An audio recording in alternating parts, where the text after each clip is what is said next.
Bonjour à toutes. Aujourd'hui, je reçois Léa Barnel, traileuse et ambassadrice de l'Ultra Trail du Vercors qui a lieu au mois de septembre. Léa a déjà participé plusieurs fois à cette course et va partager avec nous pourquoi cette course est si spéciale à ses yeux et aussi comment elle s'y prépare, puisque oui, elle a re-signé pour le 80 km cette année. J'en profite pour vous dire que cet épisode est sponsorisé par l'Ultra Trail du Vercors, que je remercie vraiment pour son soutien et pour sa démarche en faveur de la féminisation du trail. On va en reparler. Bienvenue Léa, est-ce que tu veux bien te présenter et puis nous présenter en fait ton parcours sportif? Oui, bien sûr. Bonjour, déjà pour commencer. Du coup, moi, je m'appelle Léa et je suis, coureuse depuis, très longtemps, depuis à peu près toujours, j'ai l'impression, parce que ça fait vraiment partie de ma pratique sportive. Mais je cours très peu en compétition. C'est-à-dire que, voilà, moi, j'aime, courir en montagne, énormément. Je fais ça avec ma maman depuis toute petite et encore, maintenant. Et quand je m'inscris en compétition, c'est toujours, pour passer un bon moment, me mettre un petit défi et passer, voilà, un moment chouette avec des copains. Défoncer les ravitaux aussi tant qu'à faire.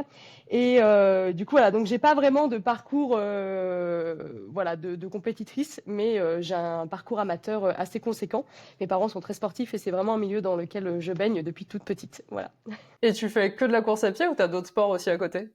Non, alors du coup, voilà, moi j'aime faire beaucoup de choses, ce qui me permet d'être médiocre dans tout et très épanouie de manière générale. Donc, du coup, voilà, je vais faire de la danse, de la boxe, donc en boxe française, du ski de fond, un petit peu de ski de rando, mais voilà, pas trop en ce moment parce que sur la période hivernale, c'est toujours un peu chargé pour moi niveau boulot. Et puis, voilà, tout ce qui va être vélo aussi, j'essaie d'avoir une pratique variée parce que je trouve que c'est hyper intéressant de pouvoir cumuler les sports et que ça permet de développer plein de choses en fait, de l'équilibre, de l'explosivité, de l'endurance. Donc ça m'intéresse vachement quoi. Totalement d'accord, c'est trop chouette de faire plein de choses différentes. Et qu'est-ce qui t'a donné envie de te lancer dans l'ultra? Parce que entre quand même courir, aller courir régulièrement, mais disons pas forcément sur des distances comme ça, et se lancer dans un ultra, est-ce que t'as eu un élément déclencheur ou... En fait, je pense que ça a toujours fait partie un peu de mes fantasmes de gosse. Enfin, c'est hyper peut-être bizarre de dire ça, de se dire qu'on a envie d'aller se faire mal sur 80 bornes ou plus, mais en fait, voilà, moi, ma mère court énormément et du coup, il y a vraiment eu ce truc-là où j'ai toujours été baignée dans le milieu de la course à pied et surtout dans le milieu de la course à pied en montagne. Et du coup, j'ai commencé assez rapidement à courir des 15-20 kilomètres quand j'étais ado et après jeune adulte. Et en fait, c'est toujours des trucs qui m'ont procuré beaucoup de plaisir. C'est-à-dire que courir longtemps, je trouve que c'est super. Courir longtemps en montagne, c'est encore mieux parce qu'on voit encore plus de choses, encore plus de paysages, plus d'animaux. Voilà, donc c'est vraiment des moments qui sont toujours magiques.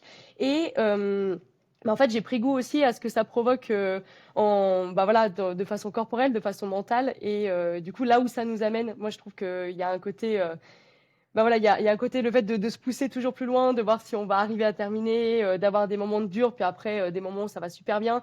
Voilà, toutes ces gestions-là de course, moi, m'intéressent vachement et puis voilà, en fait, ça m'amuse. Ça m'amuse tout simplement. Après, est-ce qu'il y a eu un déclic en particulier? J'ai commencé sur du 20 kilomètres. Après, je me suis dit, ah, 20 kilomètres, c'était bien. Est-ce que j'essaierais pas 40? Et c'est un peu, voilà, c'est l'engrenage, hein, finalement. Donc, j'ai pas encore passé la barre des 100 kilomètres. J'ai déjà fait jusqu'à 90 et c'était un beau défi. Je pense que je vais attendre encore un petit peu pour augmenter la distance. Mais voilà. En tout cas, là, je commence vraiment à prendre du plaisir sur la distance du 80 kilomètres. Et ça, c'est déjà pas mal. Je suis contente. C'est cool. C'est déjà vraiment énorme. Et pourquoi est-ce que tu avais choisi l'Ultra Trail du Vercors en particulier? Et ben parce que moi, je suis un produit 100% Vertaco, hein, c'est ça la vérité. C'est la course de maison, donc c'est rassurant, tu connais les parcours. Mais et puis voilà, il y a aussi le fait que alors moi j'ai commencé à courir sur l'Ultra Trail du Vercors, du coup sur le format quatuor avec des copains. Et du coup là, ça m'a permis de voir que l'ambiance de course, elle était super sympa et ça reste une course qui est vachement familiale. C'est pas la grosse usine, on n'est pas 2000 au départ, voilà, enfin on croise des copains au ravito, il y a les gamins du coin, enfin voilà, c'est vraiment hyper bonne ambiance. Et ça, c'est un truc que je recherche vraiment sur les courses, vu que moi, j'ai pas une recherche de performance ultime et que je veux passer un bon moment. Avoir une course qui est là pour que les coureurs ils passent un bon moment et qui vise pas, voilà, encore une fois, le côté usine. C'est quand même vachement agréable. Et puis le Vercors, c'est beau, c'est hyper agréable à courir parce que c'est très varié. Là, je vais avoir l'air d'une grosse chauvine, mais c'est vrai que T'as voilà, raison. j'aime ma maison. Donc voilà. Et puis voilà, enfin, il y a ce truc aussi super chouette sur l'Ultra Trail, c'est que moi je cours sur les sentiers du Vercors depuis voilà, enfin mes 11 ans. Et en fait, l'Ultra arrive toujours à me faire découvrir des nouveaux chemins et ça, c'est quand même pas rien. Du coup, voilà, il y a vraiment ce truc-là, cette curiosité aussi que j'ai du parcours. En général, je me spoile pas à l'avance. Je le regarde vraiment, voilà, j'essaie de me le réserver secret pour pouvoir voir un petit peu où est-ce qu'on va passer. Et voilà, et c'est toujours trop chouette de me dire, ah purée, ce chemin il rejoint là, trop bien, on arrive ici. Donc voilà, il y a toujours des belles surprises et ça, c'est trop cool. Ah ouais, c'est génial. Et t'y as déjà, je me précise, du coup, t'y as déjà participé 3 fois aux 80 km, je crois que je me trompe pas. Et Non, qu'est-ce qui, alors je c'est comprends ma ce qui te troisième fait cette année. revenir. Ah, troisième cette année, d'accord. Ouais. Déjà participé 2 fois, donc pour la troisième.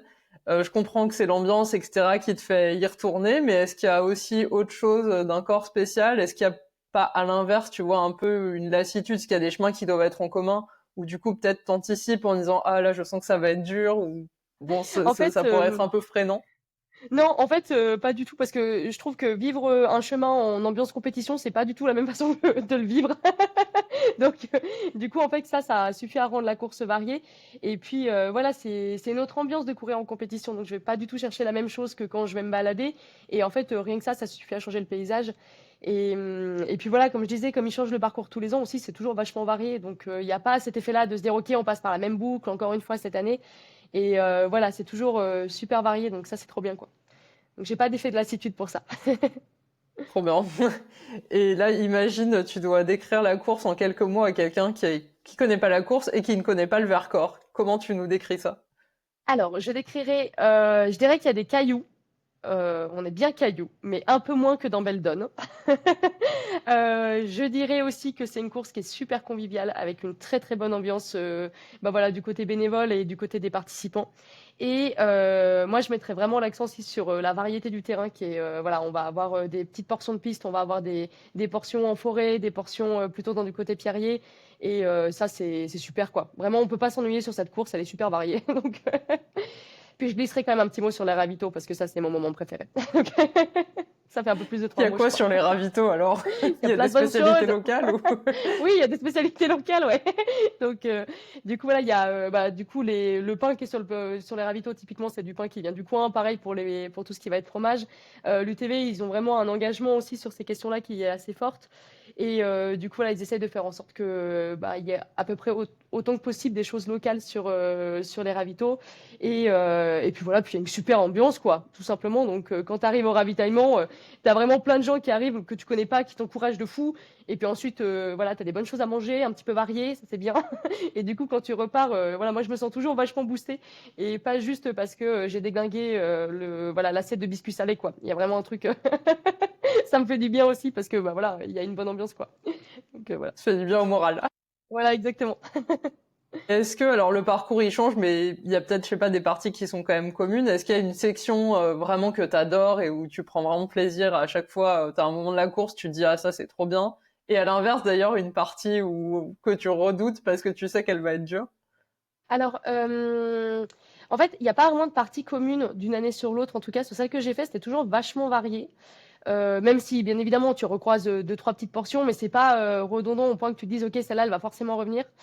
Je sais pas si je peux spoiler un petit peu cette année. Peut-être qu'Adrien il va me taper sur les doigts, mais je crois qu'on va avoir une petite partie du balcon est cette année, qui est moi est un de mes endroits préférés du Vercors parce que ce chemin est magnifique et on l'a eu. Je crois que c'était il y a 2 ans, il me semble. Et du coup, voilà, c'était au lever du soleil. Et là, la petite spécificité, c'est que je pense que je vais arriver dessus à 14 heures. Donc, à la fois, j'ai hyper envie d'y être et en même temps, je sais que je vais cuire. Je supporte pas très bien la chaleur. Du coup, voilà, c'est un peu la portion voilà, où j'ai hyper envie d'y être et que je redoute un petit peu. Et puis après, grosso modo, il y a toutes les portions de route. Voilà, il y en a très très peu sur le parcours de l'Ultra Trail. Mais c'est vrai que, voilà, moi, quand je vois arriver du goudron, je pleure intérieurement parce que j'avance pas. C'est horrible. Genre vraiment, voilà, je fonds sur place et ça prend des heures, quoi. C'est toujours très long. Ouais. Bon, heureusement qu'il y en a pas trop alors. Oui, heureusement, parce que je Et, pense que sinon je finirais pas les courses, hein. Les gens qui courent en marathon, ça m'impressionne de ouf. Moi, je suis pas capable de faire ça, c'est pas possible. et est-ce que tu peux partager avec nous ton meilleur souvenir? Enfin, c'est dur à choisir. J'en ai un petit paquet. T'as le droit d'en prendre plusieurs si tu veux. Ok, super. En fait, je pense que je vais. Bah, il y a les 80 kilomètres de l'année dernière qui étaient vraiment. Enfin, pour moi, j'ai vraiment passé une course exceptionnelle, c'est-à-dire que j'ai quasiment pas eu de douleur. Je courais même plus vite à la fin qu'au début. Donc, soit je suis partie très doucement, soit il s'est passé un truc corporel que j'ai pas compris. Mais du coup, j'avais vraiment une sensation d'être plus en forme à la fin. Et en fait, c'était ma première année en tant qu'ambassadrice vraiment sur la course comme ça. Et du coup, on avait publié des stories sur les questions de sexisme. Et en fait, il s'est passé un truc trop bien.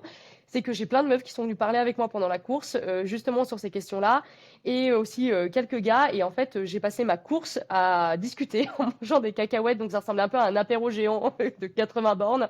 Et du coup, voilà, on pouvait en partager plein de réflexions sur ces questions-là, avoir des retours de femmes sur ce qu'on avait publié, sur ce dont elles auraient un peu plus besoin.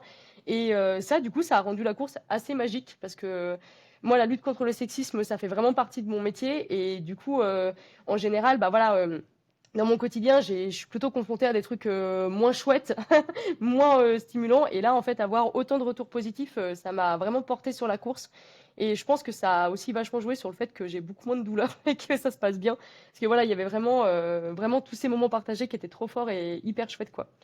Ouais, mais c'est pas un souvenir en particulier, c'est un souvenir global. Après, je pense que voilà, le passage de la ligne d'arrivée, c'est toujours un moment spécial, quoi. T'as toutes les émotions qui redescendent. Voilà, je pense que tu dois sécréter 1 milliard d'hormones pendant ta course et que là, t'as tout qui arrive.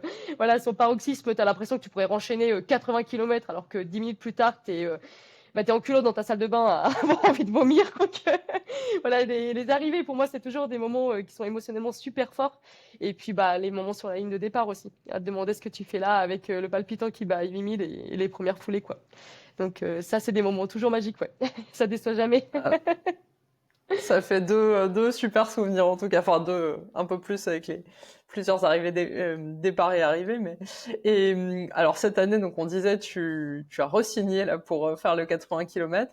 Comment est-ce que tu te prépares physiquement quoi? Est-ce que tu as un plan d'entraînement spécifique ou pas? Est-ce que tu fais au feeling? Alors, je pense que je me prépare très mal, mais je fais de mon mieux. Déjà, je vais préparer mes genoux un peu mieux parce que j'ai chopé quelques tendinites l'année dernière parce que j'ai repris trop vite. Donc voilà, je vais faire en sorte de chouchouter un peu mes genoux pour que ce soit plus facile pour eux d'encaisser la distance. Et puis après, voilà, j'ai pas vraiment de plan d'entraînement. Je sais que je vais bosser un peu de VMA, je vais aller faire des petits fractionnés en côte, ce genre de choses, et puis être beaucoup en montagne aussi, tout simplement. Donc voilà, vu que moi j'ai pas de, enfin mon objectif c'est vraiment de me faire plaisir sur la course. J'ai jamais l'idée de mettre un temps particulier. Du coup, j'ai pas, voilà, mon entraînement il vise pas la performance. En fait, il vise vraiment le fait de finir en étant en bon état et d'avoir passé un bon moment. Du coup, je suis pas sûre d'être, voilà, c'est pas non plus peut-être le meilleur exemple d'entraînement, mais au moins Si, il parce que je permet pense de qu'en finir fait c'est quoi. l'objectif de plein de gens finalement. Enfin, tu vois, les vrais objectifs de performance, bon, ça concerne une petite partie, mais Ouais. le gros des coureurs, enfin, c'est ceux et celles qui sont dans le peloton, et l'objectif en général, c'est déjà de finir, et idéalement quand même de prendre du plaisir et de pas se blesser. Donc t'es très représentative en fait. Et oui, finalement c'est vrai que vu comme ça. Et tu passes beaucoup de temps à t'entraîner, donc toutes les semaines, tu vas systématiquement beaucoup en montagne. Oui, mais j'y vais aussi parce que mentalement j'en ai besoin. Sinon je deviens désagréable. Et du coup mon mec il me fout dehors en me disant d'aller courir 1 heure parce que je suis chiante. Mais en fait, ouais, voilà, moi je passe beaucoup de temps en montagne parce que ça fait vraiment partie de ma façon de vivre. Et c'est pour ça que j'ai choisi aussi de revenir habiter sur le Vercors parce que voilà, j'avais vraiment besoin de ce contact avec l'environnement. Ça dépend quand même de la quantité de travail que j'ai. Fatalement, les semaines où je vais bosser 60 heures, 70 heures, ça va être beaucoup plus compliqué de caler des sorties montagne. Mais j'essaie d'en avoir au moins une. L'avantage étant que la montagne n'est pas très loin de chez moi. Donc, du coup, voilà, je peux faire une escapade pendant 1 heure, 2 heures et ensuite revenir et enchaîner sur ma journée. Et du coup, voilà, pour les entraînements course à pied, je pense que je dois être entre 3 et 5 entraînements par semaine. Du coup, voilà, avec un peu de variété, parce que je vais faire de la mobilité, je vais essayer voilà, d'avoir du renfort un peu plus spécifique aussi. Et puis parce qu'il faut de la place aussi pour les autres sports que je pratique. Donc voilà, c'est un petit peu, c'est un peu le casse-tête. Mais voilà, en tout cas, j'essaie vraiment de passer autant de temps que possible en montagne parce que ça me fait du bien et que ça me ressource vraiment, quoi. Je comprends très bien. Et est-ce que tu as aussi une technique ou en tout cas que tu mets en place certaines choses pour te préparer mentalement? Parce qu'il faut quand même les faire, quoi, les 80 kilomètres. Forcément, il y a une partie aussi où il faut que la tête, elle suive. Oui, faut prendre des gens qui vous aiment et qui vous suivent, ça aide énormément. Voilà, moi j'ai ma maman, qui est là sur toutes mes courses et qui fait aussi l'Ultra Trail du Vercors, à sa façon, parce que du coup voilà, elle va se faire tous les sommets en vélo pour m'attendre et m'encourager et du coup voilà, donc en fait, je pense qu'elle doit faire à peu près autant de bandes, sinon plus, de bandes que moi parce qu'en plus quand il y a des copains, elle va les voir aussi donc voilà, il y a vraiment ce truc-là et puis j'ai souvent des copains qui viennent aussi, qui viennent, soit sur la ligne d'arrivée, soit à différents endroits.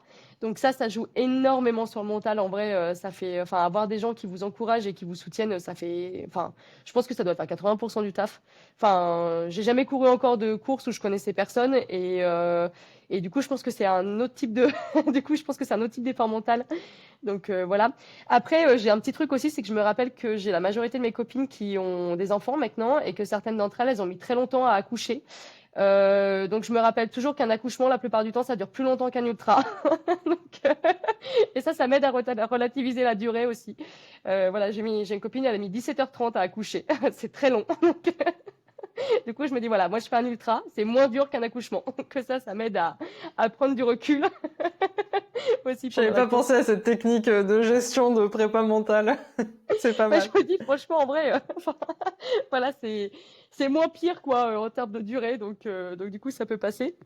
Et puis voilà, ouais, bah, le fait aussi de me dire que quand il y a un moment qui sera moins bien, bah, c'est qu'une passade. Et surtout, si jamais ce moment qui est moins bien, il dure et qu'en fait, j'éprouve plus du tout de plaisir sur la course, bah, en fait, c'est pas grave d'abandonner, quoi. Parce que le but, c'est aussi d'avoir un moment qui est chouette, de pouvoir être fier déjà de là où on est arrivé. Et puis des fois, le jour de la course, ça marche pas, c'est comme ça, et c'est pas la fin du monde, et c'est pas grave d'abandonner, quoi. Ce sera pour une prochaine fois, et ça permettra aussi d'apprendre des choses parce que moi, je pense qu'on apprend autant, enfin, on apprend même plus des abandons que des courses qu'on termine.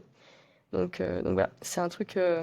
Moi, j'aimerais avoir la. Enfin, si un jour je suis mal sur une course, j'aimerais vraiment avoir la lucidité de me dire, ok, là, j'arrête et je pousse pas plus, quoi. Donc ça demande vraiment une belle connaissance de son corps, une belle connaissance aussi mentale. Et pour moi, les gens qui arrivent à prendre la décision d'abandonner, et qui se poussent pas et qui se massacrent pas sur une course, ils sont bien plus smart et bien plus courageux que ceux qui finissent envers et contre tout et qui, voilà, qui peuvent plus marcher pendant 3 semaines, quoi. Ouais, voire pire. Voilà, Je suis c'est totalement ça. d'accord avec toi. Et est-ce que tu as une stratégie spéciale pour gérer ton alimentation et ton hydratation pendant la course? Je suis très très mauvaise pour ça, c'est une catastrophe. Voilà, cette année par exemple, je suis découvert que boire et manger du salé, ça marchait vraiment. Donc, donc voilà, donc on part vraiment de très très loin. Mais du coup, ouais, en fait, j'essaie de me souvenir aussi qu'il faut manger beaucoup plus régulièrement que ce qu'on pense. Et pareil pour l'hydratation. Parce qu'en fait, des fois, moi, quand je vais courir sur une compétition, ou même courir de façon générale, je vais être un peu dans ma bulle, un peu dans mes pensées. Et en fait, je vais pas du tout voir le temps ou les bornes passer. Et en fait, je vais complètement oublier de manger et je vais me retrouver voilà, avec une petite hypoglycémie des familles. Et un coup de moins bien, me dire, tiens, c'est marrant, pourquoi je suis mal? Et en fait, me rendre compte que ça fait 1 heure et demie que j'ai pas mangé, quoi. Donc, du coup, voilà, ce truc-là d'arriver à s'alimenter vraiment régulièrement et de me dire, OK, bah là, voilà, je me dis que, je sais pas, tous les quarts d'heure, toutes les demi-heures, je mange un petit truc et j'en profite pour boire une ou deux gorgées d'eau. Je pense que c'est un réflexe à prendre, mais qui n'est pas facile du tout. Surtout, je pense qu'il y a un truc qui joue aussi en tant que meuf. Après, ça, c'est aussi pour en avoir discuté avec quelques copines. Mais il y a vraiment ce truc-là où, en tant que meuf, on est tellement habitué aussi à se dire qu'il faut qu'on se prive, que le sport, c'est des trucs qui sont faits pour maigrir, que du coup, c'est bien, ça va taper dans les graisses. Qu'en fait, il y a, enfin, le fait de reprendre le réflexe de manger des trucs caloriques sur une course et en fait, voilà, de se réalimenter régulièrement, bah, en fait, il demande aussi un petit peu de déconstruction sur ces questions-là et de se dire que, bah non, là, tu manges pas trop sur ta course ou tu manges pas trop après ou tu manges pas trop avant et qu'en fait si t'as pas d'apport calorique t'avances pas quoi. Et je trouve que voilà sur la façon dont bah, le sport est pratiqué, le sport est encore vachement utilisé comme bah, en fait comme une pratique hygiéniste, ça à déconstruire c'est pas facile. Donc voilà, je pense que ça joue Très aussi. clairement. Voilà. Est-ce que tu as une stratégie aussi, tu vois, particulière que tu mets en œuvre pendant ta course, par exemple sur ton rythme, ou est-ce que tu essaies vraiment de partir doucement, par exemple, ou est-ce que bah en fait non, t'y arrives pas et tu pars comme tu peux et tu vois après? Est-ce que tu t'imposes, tu vois, certains moments où vraiment tu dis non mais là je fais un peu une pause au ravito, je prends le temps. Enfin, comment tu gères ça en fait, tout ce rythme? En fait, mon rythme de course, je pense que le fait que j'ai pas un objectif de performance absolue et que mon but c'est de finir, ça me permet de pas trop avoir la pression sur ça. Du coup, en général, je pars pas du tout à bloc parce que déjà il y a 80 bandes, donc on a largement le temps de remonter et de faire sa course. Du coup, voilà, je m'inquiète pas trop. Et puis en plus, moi, je suis pas du tout quelqu'un de rapide, donc partir à bloc, de toute façon, ça ne me fait rien gagner. Je suis beaucoup trop lente pour ça. Il y a vraiment ce truc aussi où je me dis que dans tous les cas, ce qui est important, c'est de pas paniquer quand on a un moment de moins bien et de prendre les choses comme elles viennent. C'est-à-dire que je me mets pas, j'essaie de pas trop me mettre la pression en me disant, ok, là, il y a une grosse partie de D+, est-ce que je vais y arriver? Voilà, c'est un pas après l'autre, on recommence et puis en fait, la course, elle passe toute seule, quoi. Donc voilà, j'ai toujours un petit moment de panique en général sur la ligne de départ et pendant les 10 premiers kilomètres, le temps que je me chauffe, où je suis là, genre putain, mais pourquoi je suis là? Ça va être trop dur. Je vais jamais finir. Et puis après, en fait, je tape la discute, il y a le lever du soleil, c'est beau, il y a les copains, et puis bim, on a fait 80 bornes. Donc du coup, voilà, je me mets pas trop la pression sur la gestion du rythme. En tout cas, je pense que c'est ça qui est important aussi, voilà, de prendre chaque étape comme elle vient. Et en fait, encore une fois, 80 kilomètres, c'est 4 ravitaux, c'est rien. C'est rien finalement. C'est vrai, finalement, ça passe tout seul. Oh, c'est un super état d'esprit. En tout cas, ça donne envie en le prenant comme ça. Oui, ça a l'air facile. On va parler maintenant de la place des femmes dans l'ultra trail. Enfin, je dis évidemment. En fait, ça me semble évident, mais je remarque que quand je dis des choses comme ça, il y a plein d'hommes qui me disent ah bon, mais t'es sûr? Ça reste quand même majoritairement masculin, l'ultra trail. Comment tu vis en fait toi cette réalité en tant que femme sur la ligne de départ? Alors, j'ai envie de dire de mieux en mieux, mais c'est de mieux en mieux beaucoup grâce aux meufs. Parce que le comportement des mecs sur les courses ne change pas tant que ça. Déjà, je pense que c'est important de faire un petit rappel historique, de se rendre compte que les femmes ont le droit de courir depuis pas longtemps du tout. C'est-à-dire que les premiers marathons au JO, c'est en 1984 et c'est parce que bah, voilà, il y a Catherine Switzer qui s'est vraiment hyper engagée sur ces questions-là, qui a énormément milité pour que ce soit autorisé. Mais en fait, voilà, dans les années 70, les femmes, elles n'avaient pas le droit de courir le marathon.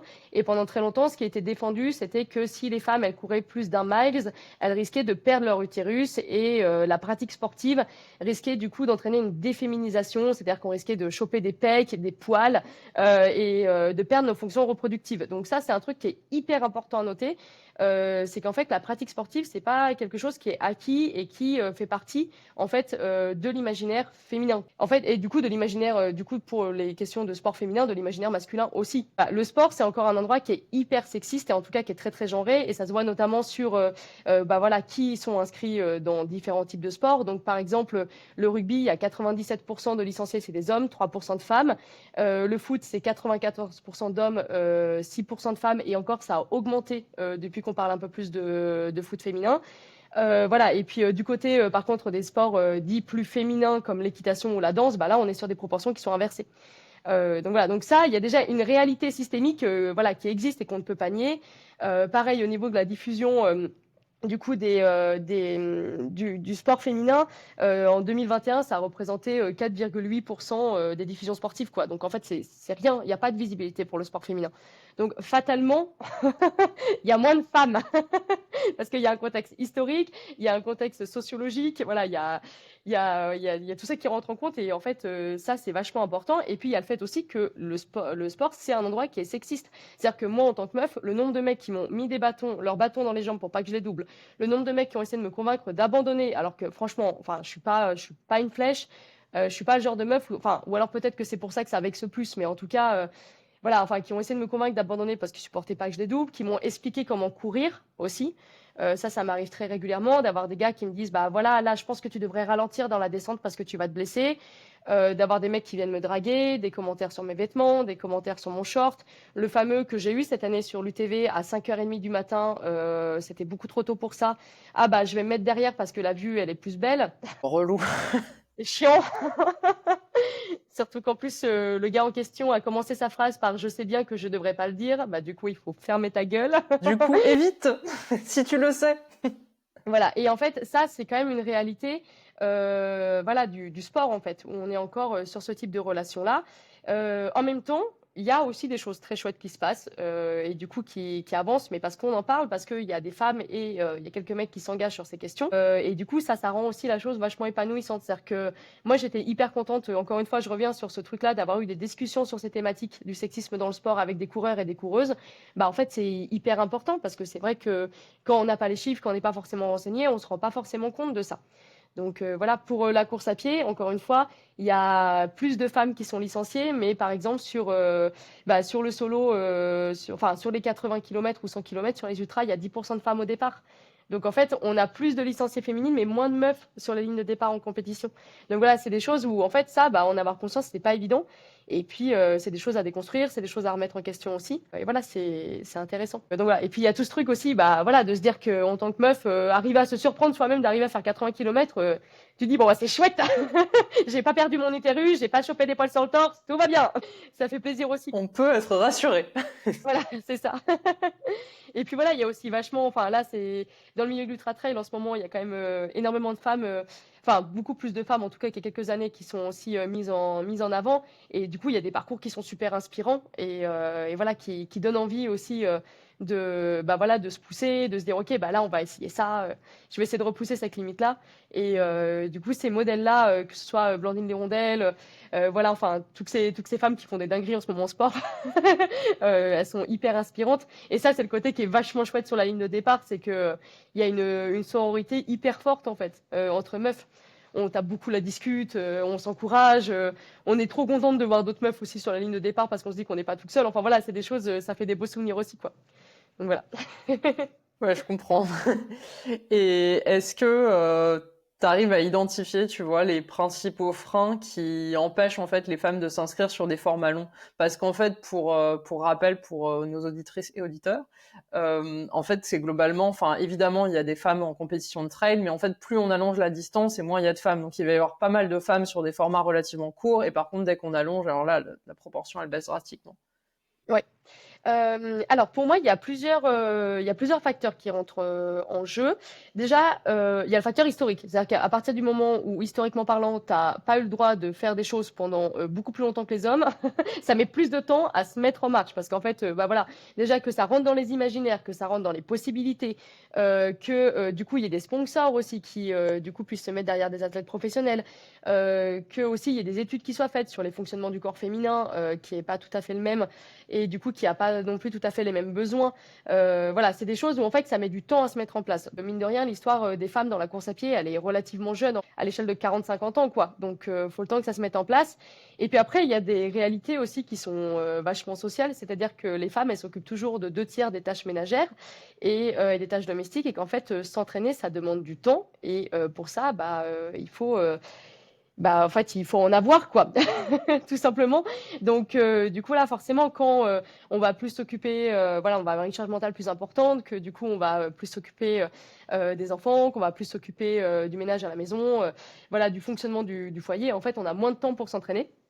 Et je pense qu'il y a aussi un autre truc au niveau de l'éducation qui rentre vachement en jeu, c'est que on va encourager très tôt les petits garçons à sortir, à faire des trucs en extérieur, en mettant en avant qu'un petit garçon ça doit bouger. Là, voilà, les études récentes, c'est que 80% des espaces des cours de récré sont en fait monopolisés par les garçons qui notamment jouent au foot, et du coup les filles sont toutes seules dans un coin et priées d'être bien discrètes. Et du coup voilà, il y a moins de place. Et en fait, cette question-là bah voilà, en fait, de l'éducation au sport, elle est aussi vachement importante. Où en fait, voilà, en termes de pratiques sportives, on a une équivalence à peu près jusqu'à l'adolescence. Et en fait, bah là, on va plutôt encourager les mecs à continuer. Et les filles, du coup, vont plus se mettre en retrait. Et c'est aussi parce qu'on n'est pas sociabilisé de la même manière à la compétition. C'est-à-dire que, bah voilà, on va sociabiliser les mecs à la compétition et les filles moins, quoi. Ça va moins être ce côté-là de vouloir avoir la gagne, de vouloir, voilà, vouloir voilà, être la première, etc. C'est mal vu souvent chez les filles, là où ça va être encouragé chez les garçons, quoi. Donc ça joue énormément dans le développement de quelqu'un et puis voilà, dans l'accès aux pratiques sportives aussi. Donc voilà, ça joue et ça se retrouve forcément après à l'âge adulte. Et il y a un dernier truc aussi qui joue énormément, je pense, c'est la question bah voilà, de l'accès à l'extérieur. Parce qu'en fait, on n'a pas le même accès à l'extérieur si on est un homme ou si on est une femme. Et ça joue aussi pour l'entraînement. Il y a Adidas qui avait fait, il n'y a pas longtemps, là, une étude auprès de 9000 femmes entre 15 et 34 ans, si je me trompe pas. Et en fait, il y a 92% d'entre elles qui disaient qu'elles avaient peur de sortir parce qu'elles avaient peur de se faire emmerder, en fait. De sortir, courir, j'entends. Donc, et ça, c'est une réalité qu'on retrouve vachement sur les forums. Voilà, moi, je suis sur pas mal de pages Facebook ou de comptes qui sont dédiés à la pratique de la course féminine. Et en fait, ce qui revient souvent, c'est qu'est-ce que vous faites pour pas avoir peur? Comment est-ce que vous vous organisez si jamais vous allez vous faire agresser? Enfin, c'est quand même un truc où, voilà, sortir en extérieur pour une femme, c'est pas anodin, quoi. On répète aux filles de bien faire attention à qui, faire attention à quoi. On le prestige jamais, mais il faut faire attention. Voilà, il y a vraiment, moi, je reçois beaucoup de messages sur Instagram aussi de filles qui me demandent, mais t'as pas peur d'aller en montagne toute seule? Et en fait, il y a vraiment ce truc-là où voilà, il y a, mais parce que c'est une réalité aussi, hein, quand on court en ville, quand on court en extérieur, on se fait emmerder, on a des commentaires sur notre physique, voilà, on subit le regard et les comportements masculins, et ça, c'est une réalité. Et en fait, fatalement, c'est aussi plus difficile pour ça d'aller s'entraîner. Là, principalement, là, c'est voilà, en ce moment, le soleil se couche plus tard. Bah, du coup, voilà, moi, ce que je vois popper sur les réseaux, c'est bah, comment est-ce que je fais pour aller courir la nuit en tant que meuf. J'y vais avec mon chien, j'y vais avec mon garde du corps, j'y vais en ayant fait 4 ans de taekwondo. Enfin voilà. Donc il y a ce truc-là qui est sous-jacent et je pense qu'il n'est pas anodin non plus à prendre dans cette pratique-là, quoi. Le fait de se réapproprier l'extérieur, c'est encore un grand combat qu'on a à mener, je pense. Ouais, je pense qu'effectivement, c'est le constat qu'on constate sur la pratique pas très féminine du coup de l'ultra. En fait, c'est effectivement révélateur de plein de choses dans notre société et qu'il y a quand même beaucoup de travail là-dessus. On va parler des initiatives du coup. L'Ultra Trail du Vercors met en place des initiatives pour essayer d'attirer plus de participantes. Est-ce que tu peux nous dire ce qui a été mis en place concrètement? Ouais. Alors du coup, donc cette année, on a mis en place un truc qui est super. On a mis en place des quotas. Alors pourquoi c'est super les quotas? Parce que ça marche et ça c'est trop bien. Donc ça fait vraiment en fait, voilà, le fait de mettre en place des quotas d'inscription féminine, ça permet bah, vraiment en fait d'encourager les femmes à s'inscrire. Et là, ça se voit, voilà, sur le nombre d'inscrits qui a été. Alors j'ai pas exactement les nombres d'inscrits par course, mais ce que Adrien me disait, c'est que pour le solo, sur le nombre d'inscrits qu'on avait, on avait déjà 19% de femmes, alors qu'habituellement c'est 10%. Donc du coup, c'est des choses où voilà, en fait, on voit directement que ça fonctionne. Le fait de venir parler de ces questions-là, c'est-à-dire que l'année dernière, on n'a pas pu mettre en place les quotas parce que bah voilà, en fait, c'est long à mettre en place aussi en termes d'organisation. Donc on essaie d'améliorer les choses petit à petit, année par année. Et en fait, le simple fait d'avoir déjà plus de com sur la participation des femmes, le fait voilà d'avoir aussi des stories qui étaient en lien avec l'histoire de la course à pied et l'histoire du coup du sexisme aussi dans la course à pied, bah en fait on a aussi augmenté le pourcentage de femmes qui étaient inscrites. Donc ça c'est des choses qui jouent. Donc voilà, donc on va miser sur de la com, on va miser sur des quotas, on va aussi là c'est l'idée c'est d'avoir des stands de voilà, des stands d'expo pour sensibiliser aussi à ces questions-là le jour de la course. Du coup, parce que bah, voilà, il y a des gens qui attendent et peut-être que ça vous intéressera de venir un petit peu vous renseigner sur ces questions-là. Donc, on vous prépare deux, trois petites choses avec Sabine, qui est la deuxième ambassadrice. On travaille dessus. Du coup, voilà, il y a aussi le fait de pouvoir mettre à disposition des serviettes hygiéniques et de mieux indiquer les sanitaires. Parce que bah, ça, en fait, sur les courses, c'est aussi une problématique qui est réelle. C'est-à-dire que ça arrive que tes règles débarquent le jour de tes 80 km et c'est pas simple à gérer. Et du coup, si tu l'as pas prévu, tu es quand même bien content que ta course te propose des serviettes hygiéniques. Et c'était pas le cas avant. Pareil, le fait d'indiquer les sanitaires, quoi, parce que bah voilà, nous on peut pas pisser contre un arbre en deux spies, c'est un peu plus compliqué. Donc voilà, ça c'est des choses qui rentrent en jeu. Et puis voilà, après on réfléchit aussi sur d'autres choses, le fait voilà de mettre en relation éventuellement les coureuses entre elles qui seraient d'accord, notamment pour les questions d'hébergement, les questions d'entraînement. Ça c'est des choses auxquelles on réfléchit aussi, voir comment est-ce qu'on peut le mettre en place, parce que voilà, on sait que cette question-là de l'hébergement, ça peut être un frein aussi, le fait de pas avoir spécialement envie d'aller dormir chez quelqu'un qu'on connaît pas si c'est un gars, et puis en fait tout simplement le fait que se dire qu'on va faire la course avec une autre meuf, bah ça motive, donc ça aide. Et voilà, tout ce truc-là de comment est-ce qu'on peut faire en sorte que ce soit plus facile d'accès. On caresse aussi le doux rêve de pouvoir mettre en place du babysitting de façon à ce que, bah, par exemple, les deux parents ils puissent participer à la course. Et voilà, ça c'est des choses qui sont importantes parce que moi ça a été le cas par exemple dans ma famille, mais ma mère et mon beau-père ils faisaient de la compétition aussi. Et même si ma mère s'est vite lassée, bah n'empêche que voilà, comme mon papounet il partait faire de la course, c'était ma mère qui nous gardait quoi. Et je pense que ça c'est un peu un truc qu'on retrouve encore vachement. Donc voilà, pouvoir proposer ça et proposer des activités chouettes aux enfants autour de la nature. C'est un truc qu'on aimerait bien mettre en place, mais je pense que ça va demander quelques années. Parce que du coup, voilà, faut s'organiser un peu, voir comment on propose, voir aussi si c'est pertinent. Donc voilà, si il y a des meufs qui nous écoutent ou des mecs aussi, parce que vous pouvez aussi avoir de bonnes idées là-dessus, et vous voulez nous envoyer un petit message sur le compte Insta de l'UTV ou sur mon compte Insta pour savoir ce qui pourrait aussi vous aider à participer sur des courses, c'est des trucs qu'on prend. Parce que moi, j'ai mon expérience en tant que coureuse. Les bénévoles de l'UTV ont leur expérience en tant que coureuse aussi, mais je pense que plus on est ensemble à réfléchir à ces questions-là, et plus on peut faire en sorte que ça avance, quoi. Voilà. Totalement. Mais c'est ça aussi que je trouve chouette là dans toute votre démarche, c'est que il y a une vraie volonté de prendre le problème à bras le corps. Donc évidemment, vous n'allez pas régler le truc en 2 ans, Non, clairement pas. mais il y a vraiment une volonté d'agir. Et j'en parlais dans un précédent podcast. J'avais eu Caroline Prigent de Bivouac, c'est des événements de bikepacking, et elles qui sont aussi dit bon bah nous on veut aussi communiquer auprès des femmes. Et ben qu'est-ce qu'on met en place vraiment pour communiquer auprès des femmes? Parce que c'est vrai qu'il y a encore beaucoup d'événements ou qui disent juste ah ben on a essayé d'attirer un peu des femmes mais bah elles viennent pas, mais en fait non, faut mettre en place vraiment des choses spécifiques et concrètes pour réussir à toucher cette population là, et vous là c'est ce que vous faites en faisant des choses voilà hyper concrètes et en testant aussi. Donc bon, je tenais à le dire, je trouve ça vraiment chouette. Merci, ça fait plaisir. Et quel conseil, on va finir là-dessus, mais quel conseil est-ce que tu donnerais à une femme qui hésiterait à se lancer déjà dans un ultra trail pour la première fois? Bon, faut y aller, hein. Le conseil pété au sol, c'est genre vraiment. Non mais en vrai, Go! enfin, non mais c'est vrai. Enfin, qu'est-ce qui peut mal se passer en fait? À partir du moment où tu te dis que tu fais de ton mieux, que tu t'amuses et que si ça va pas, t'abandonnes. Voilà, dans le pire des cas, tu finis. Et du coup, voilà, c'est. Je pense qu'il faut vraiment y aller sans se mettre la pression. Voilà, faut pas se dire que qu'on va pas être. Enfin, c'est hyper facile à dire parce qu'en même temps, voilà, c'est des trucs. C'est pas facile de se dire, ok, je vais m'inscrire sur un 80 parce que ça fait super peur. Donc, du coup, voilà, en fait, on est capable de beaucoup. Le corps humain est capable de beaucoup. Et en fait, je pense qu'il faut se laisser le droit de se surprendre et d'avoir plus confiance en soi que ce qu'on aurait a priori à premier abord. Donc voilà, ouais, je pense que essayer, en fait, ça coûte pas grand-chose d'y aller et d'essayer, quoi. Bon, des heures d'entraînement peut-être éventuellement, le prix de l'inscription, quelques litres de sueur, mais finalement c'est pas grand-chose face à la fierté d'avoir terminé. Donc et puis ça fait des bons souvenirs, ça fait toujours des bons souvenirs, même si ça a été dur, ça fait des anecdotes à raconter plus tard, quoi. Donc voilà, on Au regrette cours jamais du de feu. s'inscrire. Ouais, vraiment. En vrai, faut faire des trucs, même si on a peur d'être nul, faut y aller, quoi. On regrette jamais d'avoir essayé des choses. Ça apporte forcément de l'expérience, qu'on finisse pas, que ça se passe bien ou mal, ça apporte toujours quelque chose, quoi. Voilà. C'est très juste. Et si tu devais convaincre une amie de s'inscrire à l'Ultra Trail du Vercors cette fois, qu'est-ce que tu dirais? Je lui paye le repas après.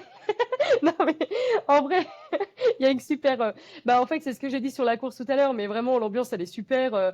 C'est une course qui est familiale, c'est une course qui se prend pas la tête. Enfin, et du coup, moi, je pense vraiment que pour un premier essai d'ultra, c'est une bonne course. C'est vraiment une bonne course déjà parce que les prix sont super abordables. Ça, c'est un truc dont on n'a pas parlé, mais enfin, c'est quand même. Enfin, voilà, Cap-Vercors, ils essayent vraiment de garder la course à des tarifs corrects. Et je trouve que, voilà, ça, c'est aussi une réalité de l'ultra, c'est que ça coûte cher. Et que du coup, bah là, ça fait du bien d'avoir une course qui coûte pas 120 balles pour 3 bouts d'orange au ravitaillement, quoi.